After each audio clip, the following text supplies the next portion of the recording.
All right. Well, here we are. It's Monday, February 1st, and I'll just wait a few minutes while we get some more people joining us. Scott Hewlett, firefighter, is our guest today, and he's got a great story. I'm looking forward to our conversation. I am too.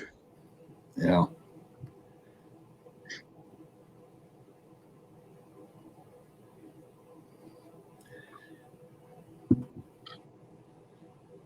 Yeah, I'm not able to see the viewers, but we'll give it another minute and then we'll get started. Sure. So where are you today, Scott? I'm at home in Collingwood. Oh, in Collingwood. Beautiful. Beautiful. Yeah, it's too bad that the hills aren't open because it would be a beautiful day to be on them. Yeah. Saturday was a gorgeous day. Mm-hmm. Yeah. Okay. Got 6 so far. Wait another few seconds and then we'll get going. Sure. All right. Well, good afternoon, everyone, and thanks for joining us today. This is another interview in our series on combating a pandemic fund and trying to come up with some tips and some inspiration to help us get through this difficult time. Our guest today is Scott Hewlett. Scott's a firefighter, and he's got a great story. He's been involved in a number of mental health and wellness initiatives over the years, and does quite a bit of work in that regard. Maybe Scott, let's just start off and maybe share a bit of your story with the participants. Sure. In the interest of the short time and keeping it relevant, looking back, I realize now I was always a pretty anxious kid. I had a very loving family. That was quite idyllic. There weren't any issues there, but I didn't necessarily have a great experience through school, either elementary or secondary. Just kind of a late bloomer and coming into my own. So that was always there. And I didn't really, I realized it was hard, but I didn't realize until later when I started doing some personal work that anxiety was kind of always there. How I ended up getting into the work I do, I ended up starting ski patrolling when I was 16 with a friend of mine, just because we wanted to ski for free. And then it turned into us realizing we actually were pretty good at it. I had a number of really injured people and did really well. And speaking of thriving, I really thrived at that. So my father was in the fire service in Brampton, where I work for 22 years. This is the year actually I'm 1 year on longer than he was during his career. Wow.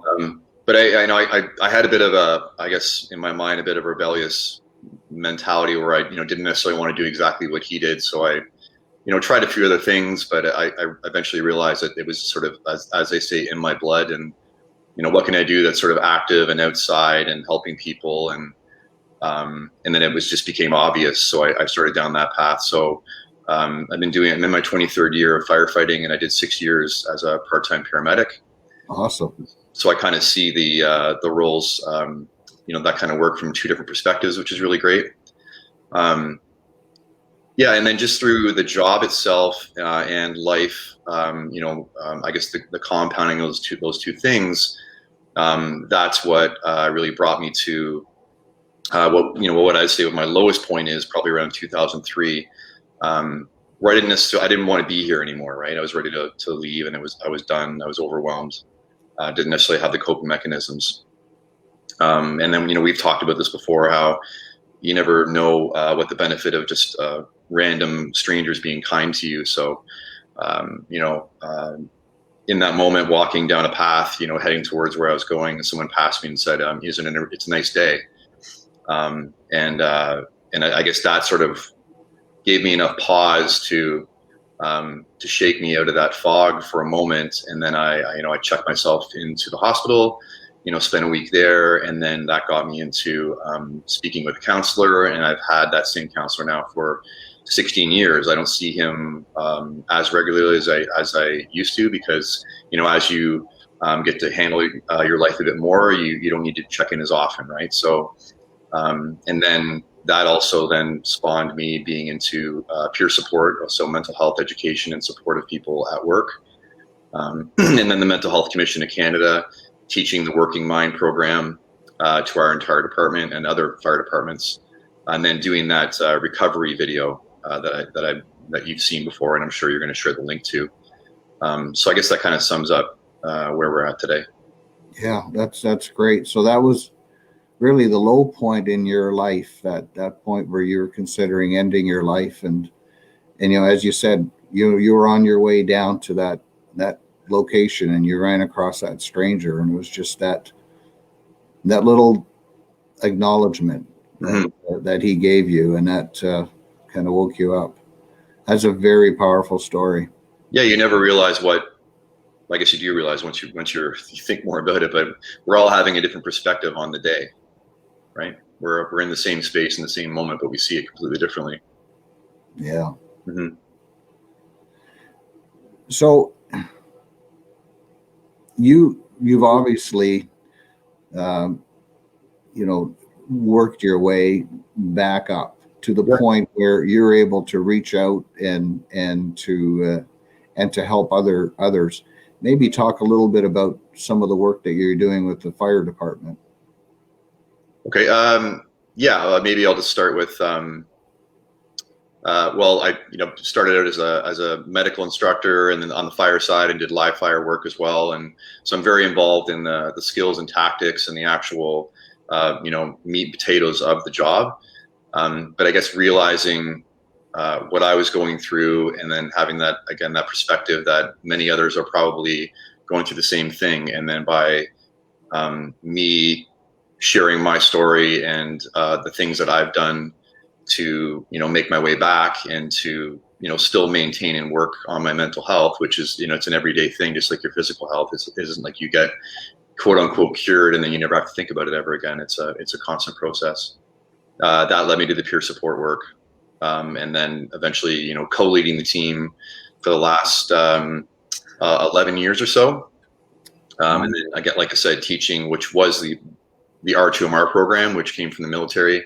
That was adapted for fire and police.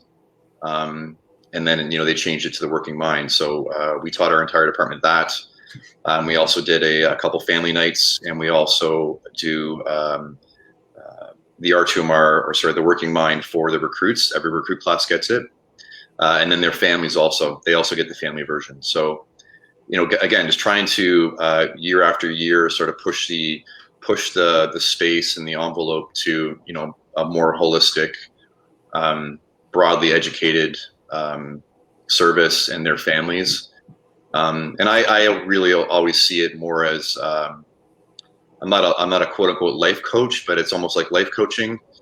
Not that everything, you've got life all nailed down. I definitely don't, but there are some things that specific things that I've had a lot of experience in that I can help with. So people will very often come to you with one problem, but it's that's the one that's bubbled up, or that's the one that's manifesting, and it's always multi-layered.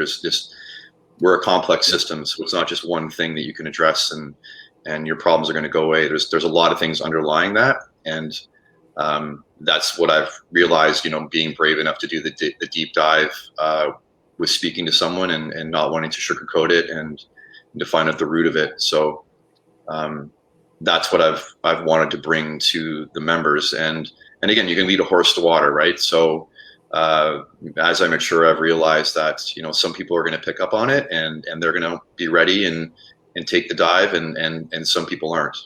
So all you can do is just deliver it, and then you've done your part, and it's up to other people to take on that responsibility, that person accountability, and do the work for themselves and their families. Yeah, thanks. You mentioned about the ability for people to open up and want to talk to somebody, and I'll just put in a little plug here. the bottom of the screen, you can see the banner Pandemic Funk Wellness Circle sign up.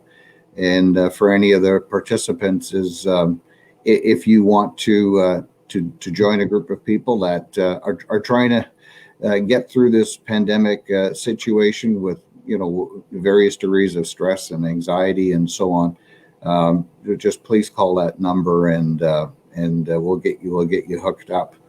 So Scott, getting back to the discussion that we had earlier, you'd given this presentation or similar information, and you had called it Return to Thriving. Mm-hmm. And I just interested in why you use that word thriving.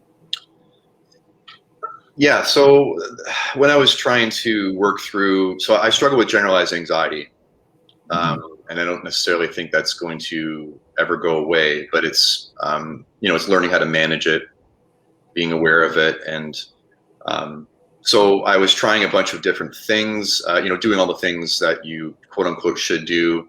A lot of them, I try and continue to today. So, exercising, eating right, and being socially connected as much as possible, and, deep, meaningful connections and meaning in your work, all the things that you could go down the list and think about. Meditating, having, some kind of spiritual sense in your life.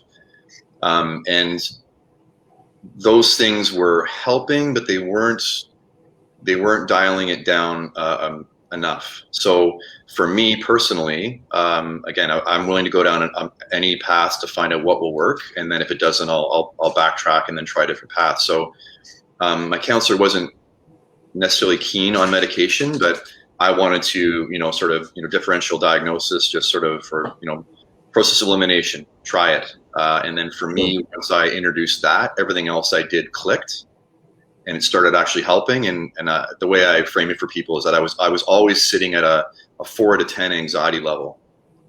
And I thought that was normal. I thought everyone felt like that. So then it wasn't becoming really unbearable or difficult to handle for me until it was at like an 8, 9, or a 10, which is way too high to be at all the time. So once the medication brought it down to a manageable level, again, it doesn't cure it, it doesn't take it away, it doesn't eliminate the process, like you having to actually do the work, but it brought it, for the first time ever, I blew through that 4 and hit a 0 for the first time. And then I had this epiphany where I'm like, wow, this is actually what a 0 feels like. So then when when anxiety was cropping up, I would recognize it at 2, 3, 4, 5. So then now it's way more manageable. And these things that you're doing make it more manageable. And then you also it resets your view, your perspective on yourself and the world. And another thing I try and pass on to people is that you don't know you can feel different until you feel different, right? And people don't necessarily invest in things that they can't feel. So if I could make you feel today a 0 for the first time, that would be so much, and you would be more invested every day to try and maintain that feeling. But so a lot of people don't want to put in the work because they don't have the payoff awareness of them, right? Sure. Themselves.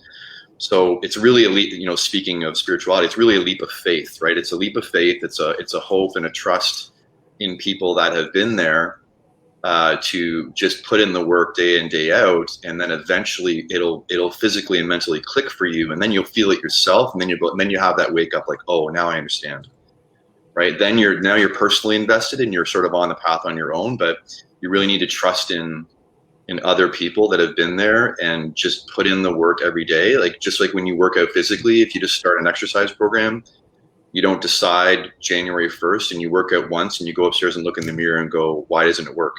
Yeah. Why doesn't it work? So just like physical health, it takes time and effort, and there's 3 steps forward, 2 steps back. So it's about consistency and persistence, and it's not easy because you're in a difficult state. You're not at your best. So to touch back what you're saying with Surviving, Living, Thriving, teaching the Working Mind program, they put it on a spectrum, the mental health continuum, and they use colors, green, yellow, orange, and red. And then within those colors, they have signs and symptoms and things to be concerned about, and then actions you can take.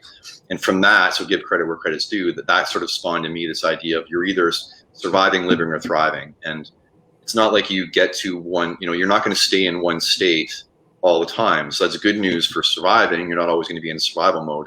But it's also, you don't need to be disheartened if you're not always thriving. So, surviving would be you're just trying to get through the day, trying to get through the moment, minute to minute, hour to hour, day to day. Living would be, okay, you're not in a crisis mode, but you're not, feeling the highest level of joy and appreciation and gratitude and happiness that you necessarily could. You're going through the motions.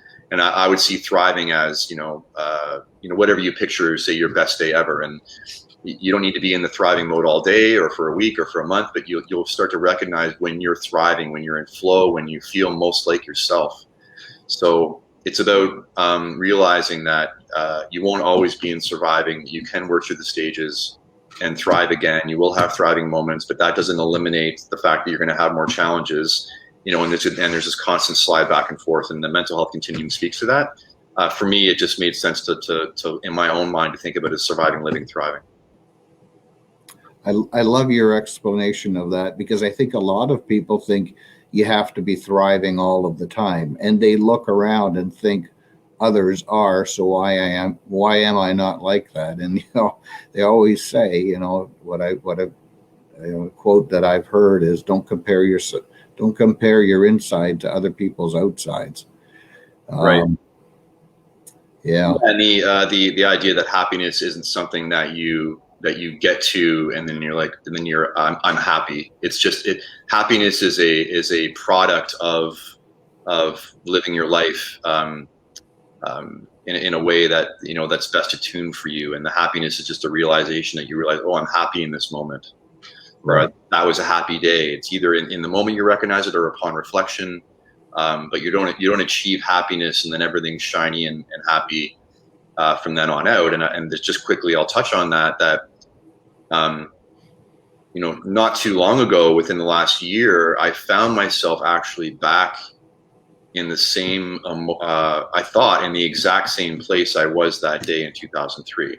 Mm. So, but then and then you can start to really spiral yourself with negative self-talk, with saying, all the work I've done, all the things I thought, it's all been for naught. It hasn't worked, and I'm right back here again.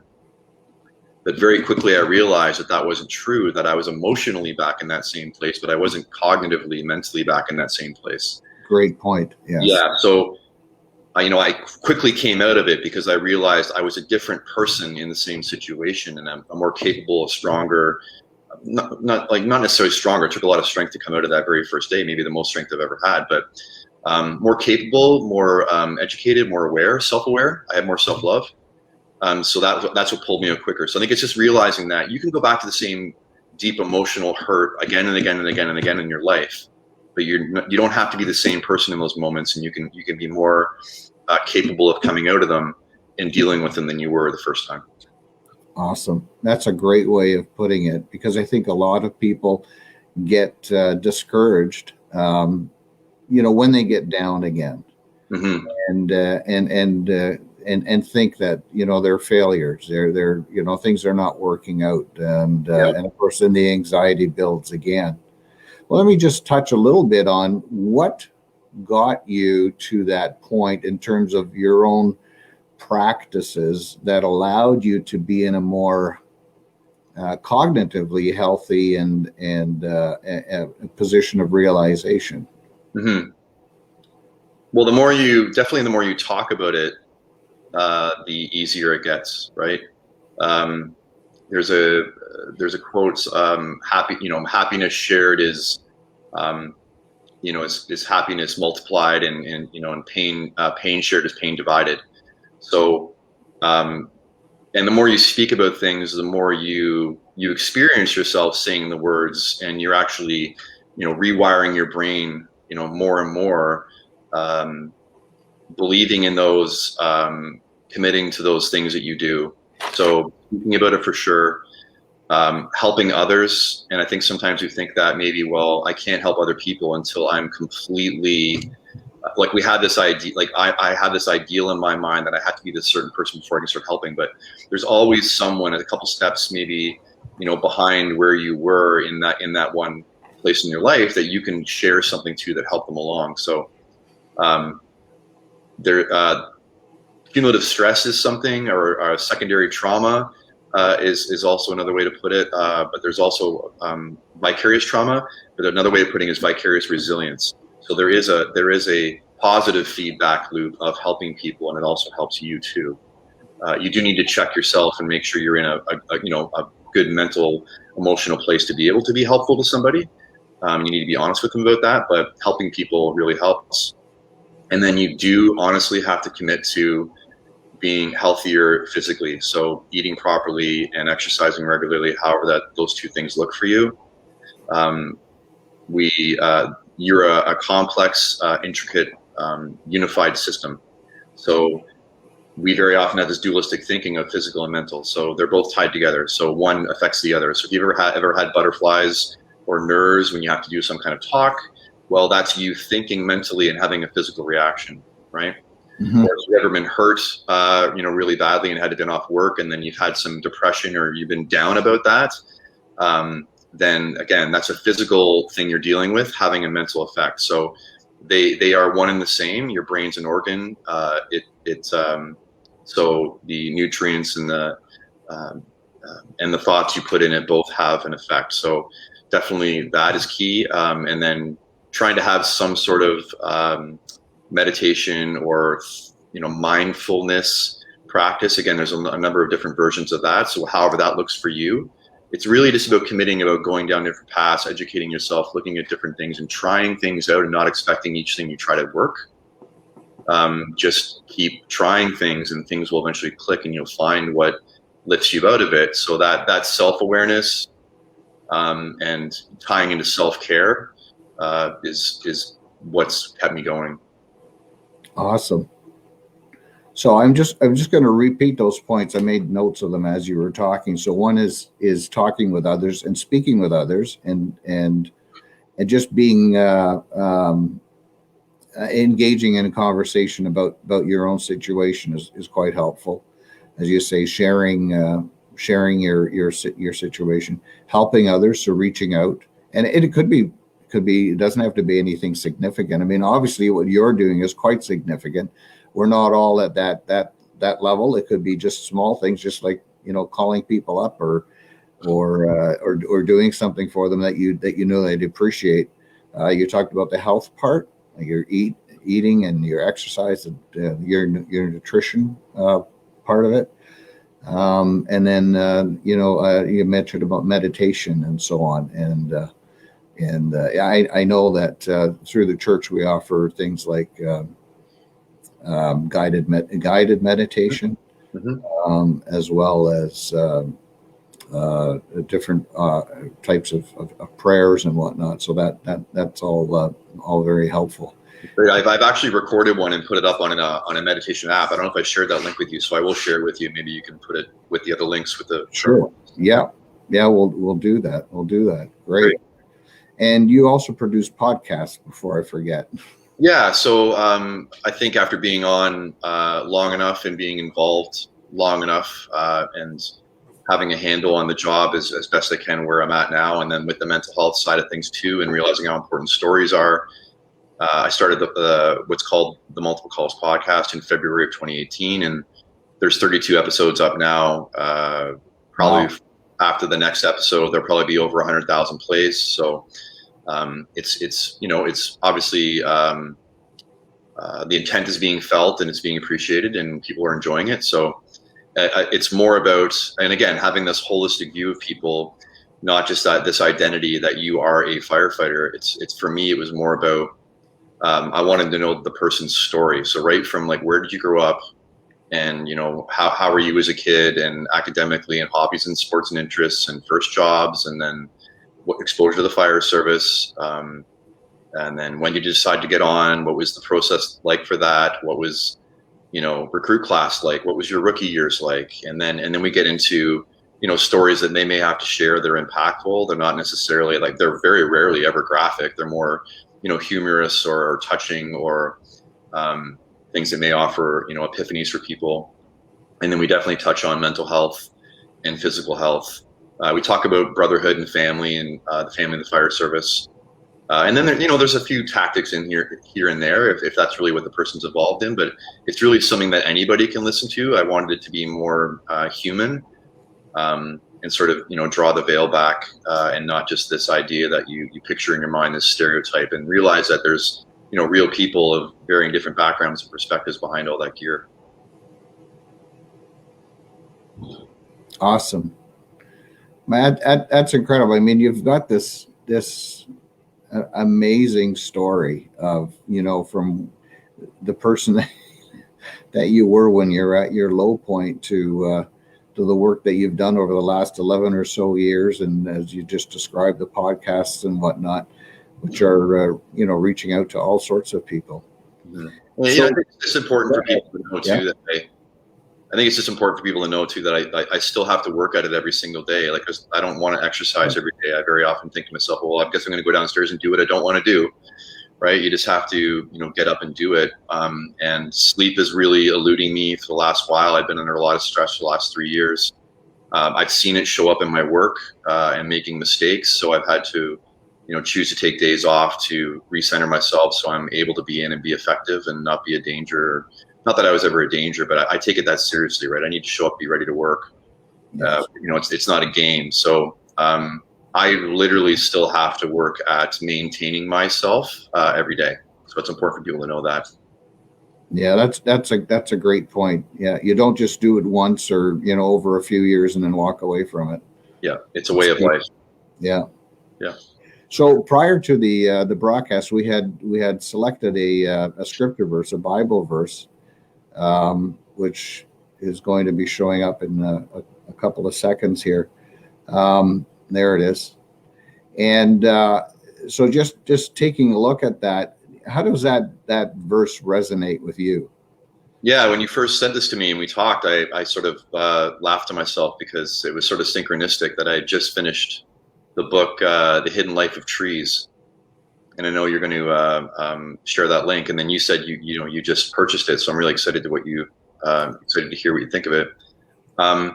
And that was given to me by a good friend and a mentor. So and it just helps you see, again, it's about perspectives and awareness and knowledge. Like walking through a forest, you may have this idea of what trees are all about and how that whole, or maybe not even think about how it all works together, that system, and how it may benefit you.